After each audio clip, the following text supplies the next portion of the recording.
All right, folks, this is the Urban Louisville Chess Club podcast. You can get our podcast really on anywhere podcasts can be obtained, Spotify, and of course Spreaker.com. And if you wanted to learn about our other activities, you can go to the website kychessambassadors.com. We have with us today a brother who is the founder director of the Grange Chess Club, Brother Matt.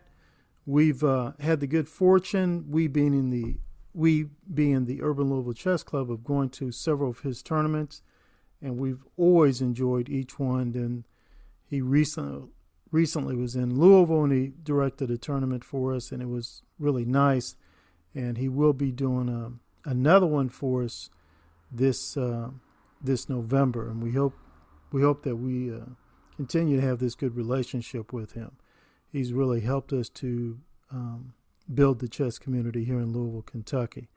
Brother, I'm glad on this Sunday afternoon you're able to take a little time away from your family to talk to us today. Yeah, Corbin. Thank you for having me, man. Yeah. It's a pleasure to be here. And brother, let's just start off by talking a little bit about yourself. How did you get started in chess? When did it happen, and how did it happen? So I started playing right around the time I was in first grade. Um, my dad taught me how to play. He wasn't really a big chess player or anything, but he did know how to play, and he taught me. So pretty much everything up to this point, I owe him. Uh, I never actually played scholastically or anything. I played with friends at school, but I was never on a team or anything like that. Um, Looking back, that's something I probably would have done if I could go back and do it all over again. But yeah. So when did it become a little bit more, I might say, intense for you? You know, did you ever join a chess club or a team? Uh, Not really, no. I got away from it about the time I was in high school. Um, and then probably 3 or so years ago, really got back into it.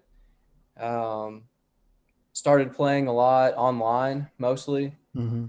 Mm-hmm. Um, so yeah, I got away from it. I kind of got discouraged by like the memorization aspect of it.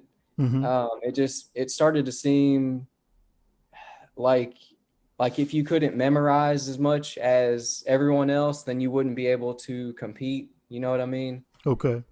Um, and then I guess a few years ago, I just saw that that's really not all there is to it. You know, Right. it's you can be a good player without knowing every variation of whatever opening or Right. yeah. So Yeah, I couldn't. Yeah, I couldn't agree with you more. That's one thing. One thing I try to emphasize to the players I teach, train, coach, is that no, we're not going to go into what some people do, where they'll have things memorized all the way down to the 12th, 15th move. I mean, it's just absolutely amazing. I try to emphasize teaching them principles. yeah. That's what I try to do, emphasizing principles. And then, of course, algebraic notation, recording games and reviewing them, and reading other recorded games and just going over them and talking about them and stuff. But yeah, Yeah. your story, your chess journey, it sounds very typical. Most times it's exposed to it young. It's usually the father, and then that seed's been planted. So people either move away from it, or they become more active in it. And then, sometimes I have a chess coach. He's about 72 right now, but he's been playing since he was 5. And Yeah. he really was a semi-professional player in Europe, of all places. And Okay. when we sort of connected with him, he hadn't played chess in 20 something years, maybe a little longer than that.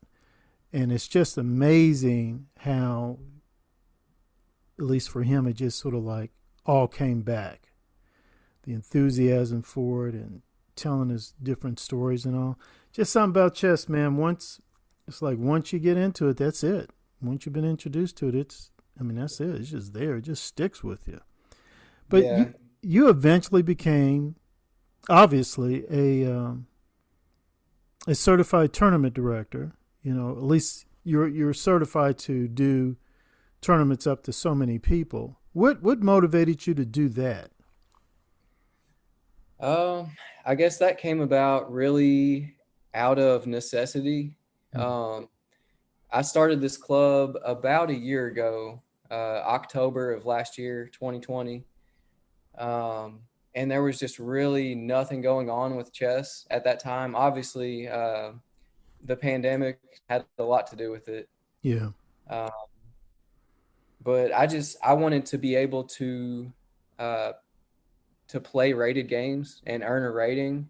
Yeah. And the best way for me to do that was to become a director and get people together, and go from there. So I originally intended on just doing like real small tournaments and playing in most of them. Um, Lately, though, I've kind of shifted my focus pretty much solely to directing. Um, I feel like that's just going to take up most of my time. Um, I still love playing, but directing is that's my big focus right now. Yeah. And here, speaking for the Urban Louisville Chess Club, we're very thankful that you've done that, because really you are the first. As people are sort of coming out of the fog of the pandemic, one of my players contacted me and said, "Coach, boom, we have this opportunity to go play over the board in LaGrange," and that was it. We jumped on it, and we've really appreciated you doing that, because we've been looking for a while. As you know, you've done online stuff. There's just something missing when it's just online. There's something really that is more added to it when it's over the board. Yeah, it's that feel of the pieces. It's Mhm. just being able to see your opponent. Right, right. That's it. Online is just not the same at all. It's not, brother. It's not at Yeah. all. I have one of my players, Chessmaster P. He plays a lot online, but boy, you give him the opportunity to do over the board, he's there. He's there. Yeah. He's there. A lot of my players are like that. So, let me, before I go into this next question, I want to say to folks, this is Coach. We're doing the Urban Louisville Chess Club podcast. You can look me up. You look up the Urban Louisville Chess Club. We have a Facebook page called Urban Louisville Chess, and we also have a website, kychessambassadors.com. Brother, doesn't the Grange Chess Club, don't they have a Facebook page too? Yes, sir. LaGrange Chess Club is how you'll find us. Just search for that on Facebook. Hmm. Uh, that's where I post all tournament results, announcements for upcoming tournaments. So yeah, check us out. Yeah, that's great. We'll constantly encourage people to do just that. And you talked about, I remember the last tournament you did for us, and you posted the results. You put them there on the board, and that was man, that brought back so many great memories, man. We really appreciated you doing that. I know half a dozen pictures of the daggone thing. You think it was the Mona Lisa, but it means so much to actually see stuff, to see it. Yeah, I think the players really they love to see standings and wall Yeah. charts and stuff like that. And Yeah. as a director, sometimes I end up just kind of sitting there bored. Um, so yeah, I like kind of putting that stuff together when I Yeah. have the time. That's great. Do you now? You've done your stuff in LaGrange. Obviously, you've been here in Louisville. Are there other cities you've hit? You've directed tournaments. No, at this point, it's just been LaGrange and Louisville. Yeah. Well, I'm surprised, but I think once your name sort of gets out there, I think a lot of people are going to be contacting you, because I know a lot of coaches were just coming out of the fog of this pandemic. Man, we're just really thankful to see somebody saying, "Hey, I'm willing to do an over the board tournament." And I noticed you do a lot of your stuff at the LaGrange Library. Is there a reason for that? Um, that's really the only place that I've been able to get into, really. Okay. Um, I've tried like restaurants, the community center out here in LaGrange, Mm-hmm. but the library has been really the only place that I've been able to reserve an actual space to hold Right. tournaments. Right. Um, and the deal with that is I'm not allowed to charge an entry fee, which is great for players. Players love that for sure, but with that also comes no prize fund because Right. most prize funds I think come from entry fees. That's Uh, correct. so that's definitely something I wish I could do, and look for that in the future. I've got my eye on a couple places to be able to hold tournaments where I can actually, offer a decent prize for Right. players. So Yeah, I hope you work that out. I hope that turns out positive for you. You know, here in Louisville, a few years back we lost a legend, Steve Dillard, and he used to do cash prize tournaments all around the city, mainly at restaurants. Before he died, he did one at Myers, and he called it Monday at Myers. The entry fee is like $7, and you know, I noticed that the young people in particular, they really enjoyed going in there and being able to compete for a prize fund. My daughter definitely did. One year, she actually used her prize money to buy gifts for her mother and her sister. So yeah, it was really something. There is something about competing for something, whether it be a medal, trophy, or cash. I usually give out gift cards. There is something that little added incentive. Not yeah, only, definitely. yeah, it's good there. And brother, do you have any family members who are with you in this endeavor, or is just strictly you? I've got to give a shout out to my wife. She's been a huge support for me throughout this whole thing. Mm-hmm. I mean, anything I need help with, just random stuff, anything. Mm-hmm. She's there to help me.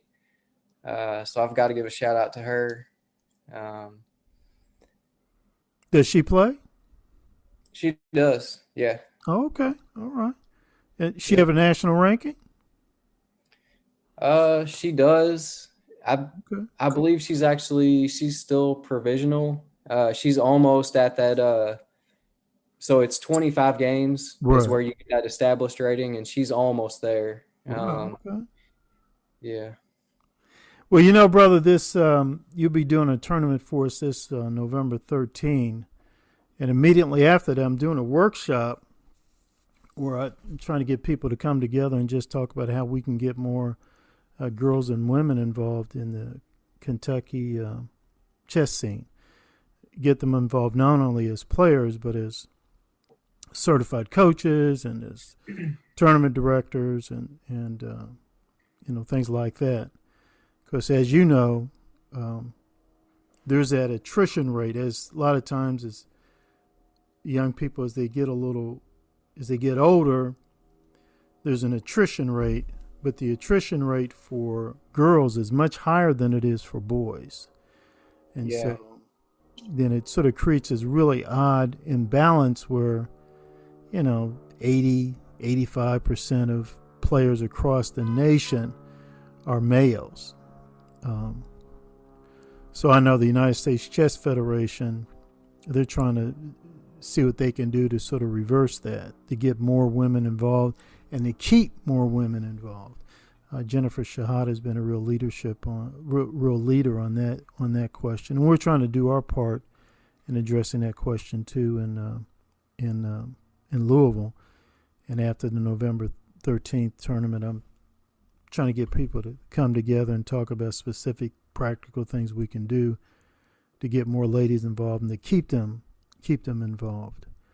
Brother, do you have any major projects in mind? I noticed you said you eventually do want to do cash